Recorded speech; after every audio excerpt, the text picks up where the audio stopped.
Soveel meer, Adele Reinders. Dit is ons nuwe vervolgstorie en dit gaan 'n eksperiment wees, want mens kan nie net altyd stagneer en vassteek op een styl of tema nie. En skrywers, hou asseblief dop, in hierdie boek gaan ek julle nooi om julle eie kortstories in te stuur en soms saam te skryf, want ons werk saam met uitgewers. Agtergrond en rede vir die naam en tema. Meer was op 'n stadium een van my stoutste en sondigste boeke ooit, selfs erger as Opera Gids en Afrika Ondier, en dit het so gekom. Daar was 'n uitnodiging aan skrywers om erotiese stories in te stuur vir iemand wat 'n bundel wou saamstel. Dis laat ek my hand aan 'n storie, Meer. Die naam Meer het ek gekies, want ek was geïnspireer deur die gebiede rondom Chrissies Meer, daar in Mpumalanga, anderkant Badplaas in Ermelo. Vriende van ons het 'n huis daar, en ons het saam met hulle gekuier, toe gryp die plek my aan.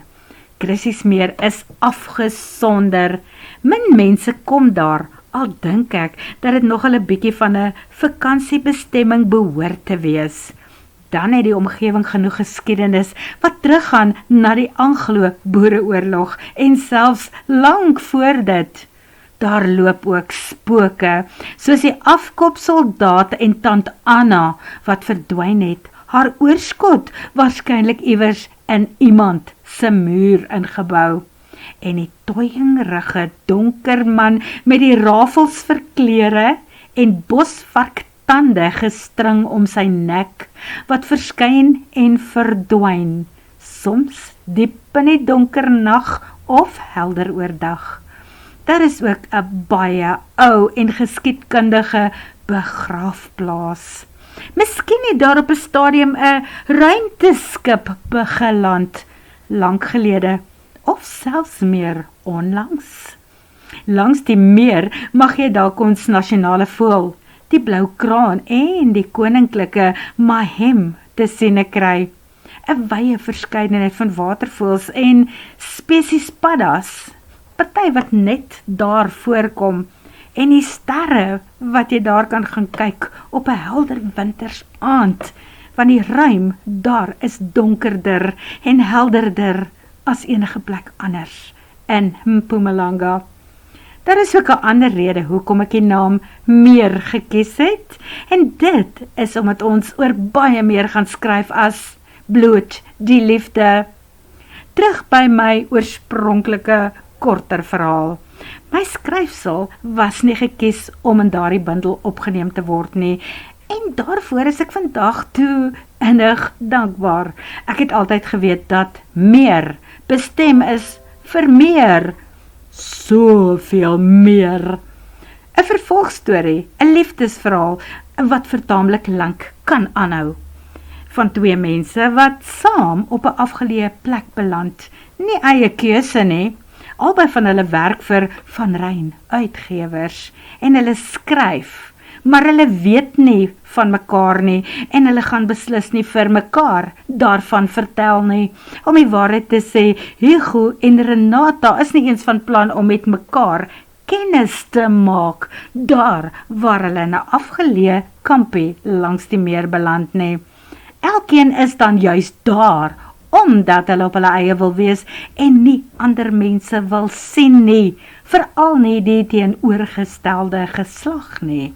So as jy inskakel en saam luister, sal jy uitvind hoe dit gebeur het, dat hulle op dieselfde tyd op dieselfde plek beland het, daar by Chrissies Meer, op die Van Ryns se familieplaas.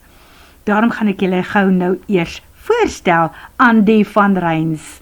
Kyk, daar is Hugo Van Ryn, die aantreklike blikskottel. So onthou sy naam, want hy is ons nuwe held.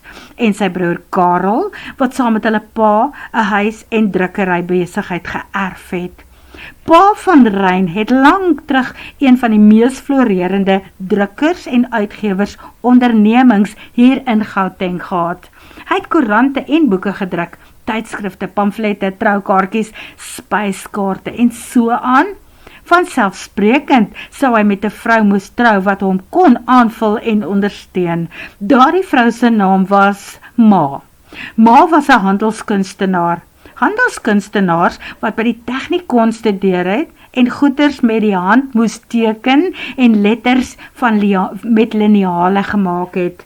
Ma het ook foto's geneem en voorblaaie vir boeke ontwerp wat sy geskilder het. Ma het self skilderye gemaak wat dalk in jou huis ook hang. Pa en ma was gesiene mense in die samelewing. Hulle was waterkloofmense. Pa was ouderling in die Dopperkerk. Dit is waar hulle kinders gedoop is, gekatkiseer het en waaruit party van hulle getroud is. Die wat daar wou trou. Ongelukkig kan mense sê dat die wat gay is en die wat geskei is, dit ook uit die kerk gedoen het nie. Hugo en Karel was in die bekende seuns skool van Heer en Cecile in die meisies skool. En as die kinders anders uitgedraai het as wat mens sou hoop, is dit nie pa en ma se skuld nie, want hulle twee was die reinheid en goedheid van self. Geen wonder, almal het gedink dat pa en ma van Rein die kat se eie snorbaard was nie. Maar hulle kinders, Hugo, Karel en Cecile, is saam met pa en ma deur die meeste veranderings van die millennium, al was hulle nog baie klein in die stadium, toe Karel die eerste keer op die koerantvouer en die karweier beland het, en 'n hele besending koerante en amper homself in die proses afgeskryf en opgedinges het, in so mate dat pa moes deernag werk om dit alles oor te doen. Maar dit was 'n uitgemaakte saak dat die seuns vir hulle sou werk in die onderneming en hulle het toe daar ingeval en hulle is nog albei hier. Albei is nou in hulle 40's en hulle probeer nog steeds om aan te pas by die verandering waardeur die drukkery en uitgewerbedryf in die nuwe millennium en die laaste deel van die vorige eeu is. Pa en ma het afgechop omdat dinge soos aanlyn, internet en e-boeke hulle brood en botter van hulle af weggeneem het. Die werk, soos wat hulle dit destyds geken het al hoe minder geword. Miskien lei almal van hulle bietjie aan bomskok, want Hugo was op universiteit en het juist dinge geswat, soos inligtingsbestuur, journalistiek, kommunikasiekunde, kommunikasiereg, Afrikaans en Engels en linguïstiek. Hy het by pa kom inval as die uitvoerende direkteur van die boeke gedeelte, wat alles moes proeflees en taal versorg. Maar niks het een van hulle voorberei op hoe vinnig die wêreld in die nuwe millennium sou verander nie. Nou doen almal dit op die internet en gee uit met Draft to Digital, Amazon, Smashwords en Kobo. En die rekenaar vertaal jou goed en doen sommer taalversorging ook vir jou. En AI, skryf jou storie, jy moet net vir hom 'n draad gee. Rekenaars, vervang die werk, meesal. Hugo is so sinies, soos Elon Musk, nadat hy die politiek probeer het. Dit is nie die enigste plek waar hy gesien het, dat hy nie meer nodig is nie. 'n ander man het Hugo boonop vervang in sy huwelik en in sy vrou se lewe. Hy is nou die geskeide van Rein. Al haat hy daardie woord, skei, egskeiding, geskei. Broer Karel het ook na matriek by pa aangeval en die tegniese aspekte van die drukwerk vir koerante het sy werk geword. Die versorger van hulle duur drukker, wat 'n hele kamer vol gestaan het. Karel was ook die ou wat die boeke gebind het en spyskaarte en sulke goed gelamineer het. Goed, laasgenoemde doen hulle daarom nog steeds vir partyplekke, ondernemings van mense wat nie 'n slim hoërskoolkind het wat dit vir hulle kan doen nie. Broer Karel is daarom nog met Chanel getroud en 'n diaken in die Dopperkerk. Maar laat ek julle nou eers aan Chanel voorstel, want sy speel 'n baie belangrike rol in die boek. Dit is ook haar skuld dat Hugo en Renata saam in die houthuiskampie op die Van Rein plaas op die oewer van die meer beland het. Maar ons kom daarby. Chanel het 25 jaar gelede by Van Rein Drukkers ingestap as 'n grafiese ontwerper. Dit was 'n ander naam vir die werk wat ma gedoen het, maar waar ma die dinge met die hand moes doen, totdat hulle die program gekoop het, sodat sy die blad uitleg op die rekenaar kon doen, wat haar 3 jaar lank geneem het, om onder die knie te kry, het Chanel met al daardie kenners daar ingestap en die dinge ewe gemaklik online begin doen, sommer alles net so gegoogel en dit reg gekry. Karel het die vrou dadelik vir homself aangekeer. Sis Cecile het besluit dat die mark en die drukkerybedryf versadig is en veral oorloop van Reyns. Sy boer nou op die plaas wat pa gekoop het toe drukkers nog ryk was, daai een daar by Chrissy's meer in Mpumalanga. Sy boer met melkbokke en allerlei anderhande dinge wat ons nie nou gaan noem nie. Ander dag, nuwe hoofstuk. Mens moet seker in hierdie stadium noem dat pa en ma nou al vir 'n jaar lank nie meer met ons is nie. Eers het pa gegaan en toe wil ma ook nie meer nie. Sy het sommer net weggekwyn en toe is hulle albei dood. Van Rein Uitgewery was in elk geval op pad uit. Hulle wou dit nie sien gebeur nie. Hugo het nie regtig omgegee nie, want hy het mos self begin skryf, misdaad en moordverhale, en 2 van sy boeke is deur oorseese uitgewers aanvaar, en hy maak geld daarmee. Dis in 'n paar ander tale ook vertaal. Hy het heel wat inspirasie gehad met die skryf van daardie boeke, want hy wou mos die ex vermoor. Nou wag hy vir nuwe inspirasie, want hy's oor daai moordvlaag. As hy dit reg kry en daar kom nuwe inspirasie, dan skryf hy nog een. Hy gebruik 'n skuilnaam, Hugh Helberg. Hy hou van Helberg, dit was ma se wens van.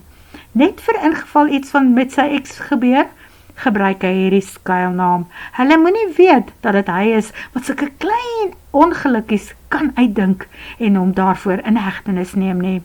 En dan neem hy natuurlik foto's. Hy het ma se duur kameras geërf en lense bygekoop. Hy neem voëls af. Al maak mens nie meer geld daarmee nie, want almal neem ons voëls af, sommer met selfone. So eintlik het almal aanvaar dat daar binnekort nie meer 'n Van Rein uitgewers gaan wees nie. Almal behalwe Chanel, Karel se vrou, die aangetroude Van Rein. Sy weier om tou op te gooi. Sy het mos iets oulik opgebou hier in haar eie nismark. Waarskynlik omdat sy so 'n paniese leser van liefdesverhale is, dat sy die gaping gesien het om boeke uit te gee vir selfpubliserende skrywers en dit te bemark, want bemarking is nogal 'n probleem.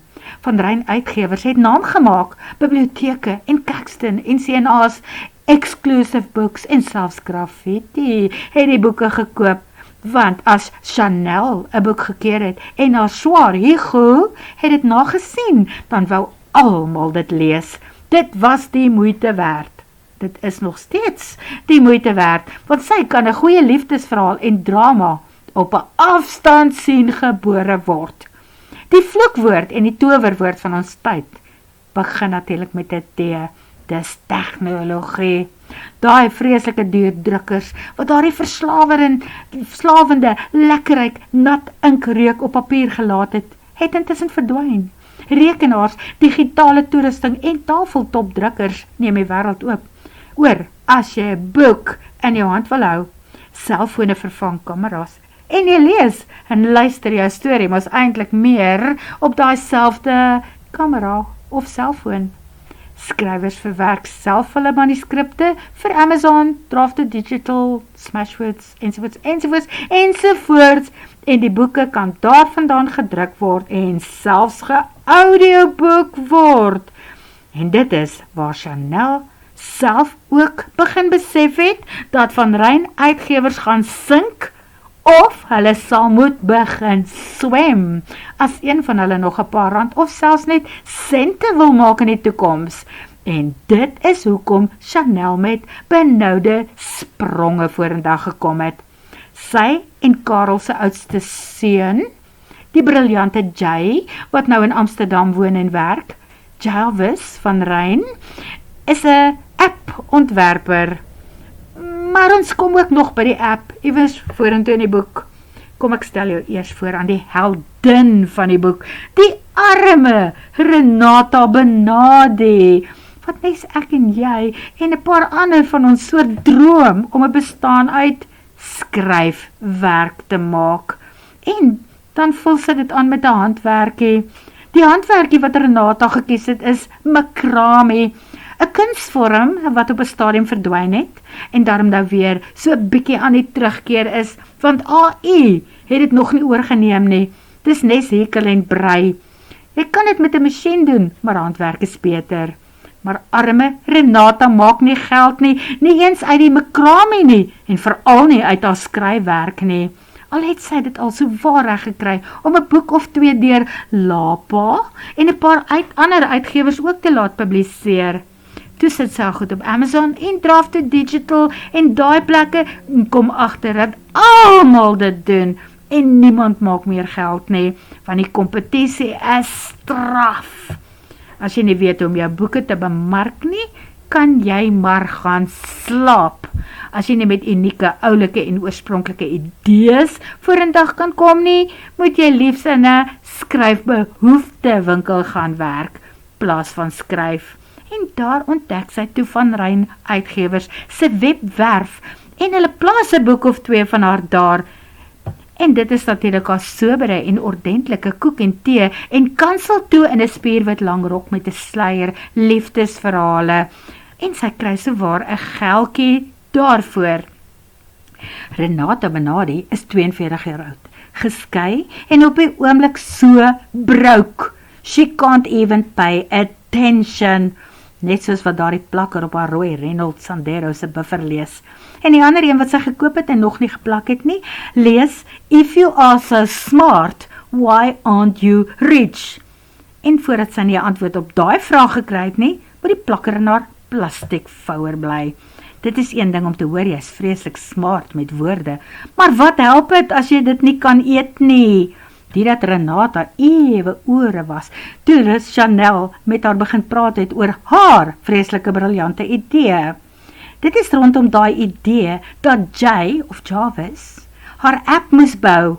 Daar is net een probleem. Sy moet haar dopperman en ewe preutse swaar Hugo oortuig om by haar planne in te val. En sy moet haar skrywers oortuig om vir haar te skryf. Hyg stories, erotiese stories, triple X stories, goeters, bedsake, lakenplesier, ongewone dinge. Want as hulle net bereid is om in te val by haar idee, gaan almal vreeslik ryk word. Want sien, seks verkoop. Seks, het Renata sinies uitgeroep, die een keer waarop Chanel haar gebel het om te hoor, af sy dalk daarvoor te vinde kan wees. Wat, die Joos is dit? Seks, sy het so lanklaas 'n man in haar lewe gehad, sy weet nie meer hoe daai kant van die lewe werk, en of dit ooit nie meer vir haar kan werk nie. So hoe op aarde gaan sy oor so iets kan skryf? Wel, probeer, het Chanel geraas. Sy was lus en stuur 'n handgranaat oor die selfoon daai kant toe. Tensy dit heeltemal teen jou mensfees en opvoeding indruis, maar vervlaks, kyk jy nie soms na volwasserige flieke nie? Jou stories is so interessant en buitengewoon. Dink jy nie dat jy 'n meer intieme toneeltjie so hier en daar sal kan inskryf nie? Of is jy soos al my ander skrywers, fossiele? Nee man, ek dink nie enige skrywer of leser is regtig 'n fossiel nie. Mens word net van kleins af geleer dat dit sonde is om so oor die saak te dink of oor daaroor te praat of selfs om daaroor te skryf. Maar Chanel, ek sal probeer. Ek sal navorsing doen oor die saak en my hand aan my eie laptop slaan, het Renata so waar beloof.